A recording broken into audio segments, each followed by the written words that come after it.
I know that the Bible says, and I believe it, that Jesus walked on the water, but I have to tell you, I didn't walk across the Atlantic Ocean to get here.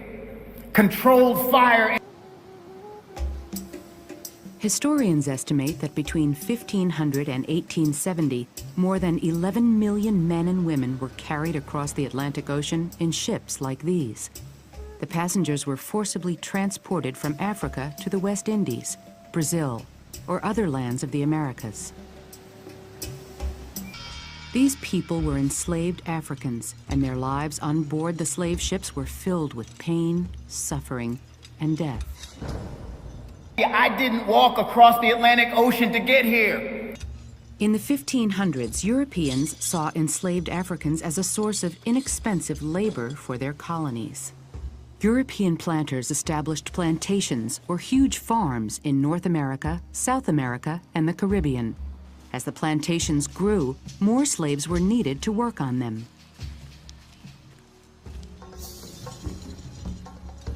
I didn't walk across the Atlantic Ocean to get here. The Europeans treated slaves like cargo. They were locked inside cells for weeks until ships could take them to colonies across the ocean. For slaves, life on a slave ship during the Middle Passage was a nightmare. Even crew members were shocked by the conditions in the slave holds. When I had to enter the slave deck, I was forced to crawl over the slaves. The Negroes are frequently packed so close together that they have not so much room as a man in his coffin. I was so overcome with the heat, dense and foul air that I nearly fainted.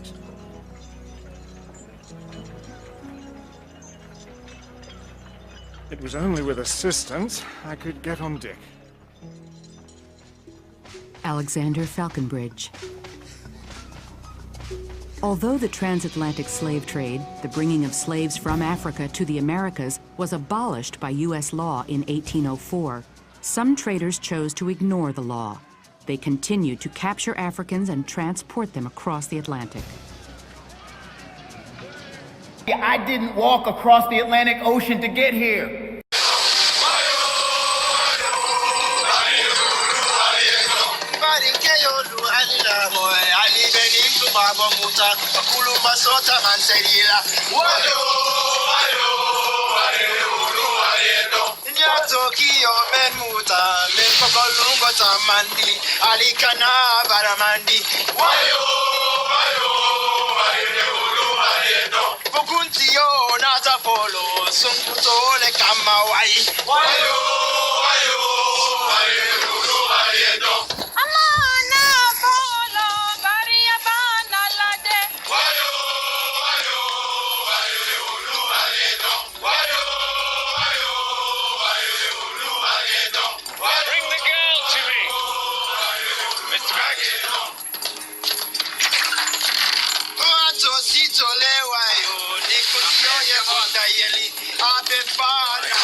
guys. It's not worth feeding.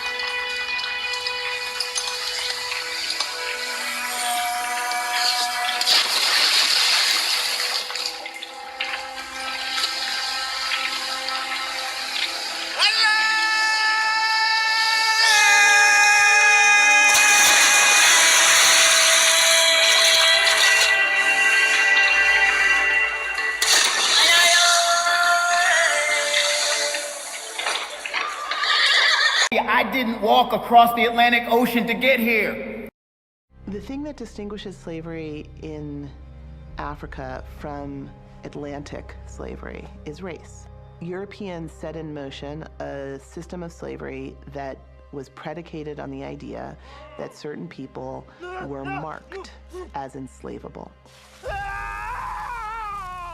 We've learned a great deal about the Middle Passage in the last 40 years or so. The volume of the trade involved the removal of about 12.5 million people from the African continent. The Middle Passage was the middle leg of a voyage that starts in Europe. The first passage is from Europe to Africa. The Middle Passage is the journey from Africa to America. And then the third passage is the journey back from America to Europe. The Middle Passage could take anywhere from 2 to 3 months. Men and women were separated. Men typically were held in the lower belly of the ship. The roof, if you would, was quite low, probably about 4 feet high. So people couldn't stand. African men were shackled together and they were packed so closely together in a spoon-like position. And they would stay like that for pretty much the entire journey. You're talking about hundreds of people. You're at 120 degrees. It smells terrible. There are actually people dying around you, which has to be a traumatic experience for everybody on board.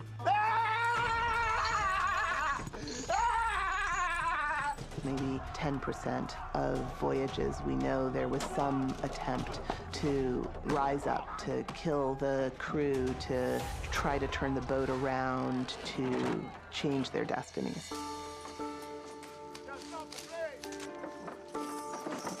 Historians have a hard time capturing what the Middle Passage must have felt like for enslaved men and women. It's a voyage that is deeply disorienting. It's a voyage to a place that you can't anticipate. You don't know what's going to happen to you. I don't think we have adequate words to capture that experience. I know this ain't home, but it's where you gotta be. I didn't walk across the Atlantic Ocean to get here.